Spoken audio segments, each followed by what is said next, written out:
मीनाताई ठाकरेंच्या पुतळ्यावर रंग फेकण्यात आलेला आहे। अज्ञात व्यक्तीविरोधात या प्रकरणी आता गुन्हा दाखल करण्यात आलेला आहे। आपण बघतोय मीनाताई ठाकरेंच्या पुतळ्यावर लाल रंग टाकण्यात आलेला होता आणि आता अज्ञात व्यक्तीविरोधात गुन्हा दाखल करण्यात आलेला आहे। राज ठाकरे आणि उद्धव ठाकरेंनी आरोपींवर कारवाई करण्याची मागणी केलेली होती। काही वेळापूर्वीच उद्धव ठाकरेंनी मीनाताई ठाकरेंच्या पुतळ्याची पाहणी देखील केलेली होती आणि त्याआधी राज ठाकरेंनी देखील पोलिसांना लवकरात लवकर आरोपींवर गुन्हा दाखल करण्याचं आणि आरोपींना शोधण्याचं पोलिसांना आवाहन केलं होतं। या प्रकरणी अधिक माहिती देत आहेत आमच्या प्रतिनिधी वैदेही कानेकर। वैदेही, काय अधिकची माहिती? अज्ञाताविरोधात गुन्हा दाखल करण्यात आला आहे।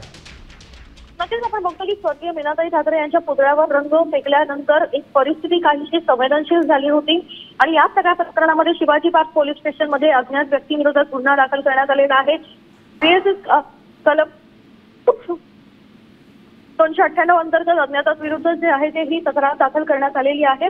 एकूणच या ठिकाणी प्रार्थना स्थळाला इजा पोहोचवणं आणि अपवित्र करणं यासाठी हे कलम लावलं जातं आणि अज्ञाताविरुद्ध खरं तर हा गुन्हा नोंद करण्यात आलेला आहे। अधिकचा तपास शिवाजी पार्क पोलीस स्टेशन करत आहे। नक्कीच वैदेही, तुम्ही दिलेल्या माहितीबद्दल धन्यवाद। तर आपण बघतोय मीनाताई ठाकरेंच्या पुतळ्यावर रंग फेकला आणि आता या प्रकरणी अज्ञाताविरोधात गुन्हा दाखल करण्यात आलेला आहे। आता isakal.com आहे देशातील नंबर 1 ची मराठी न्यूज वेबसाईट। प्रत्येक अपडेटसाठी isakal.com ला नक्की भेट द्या।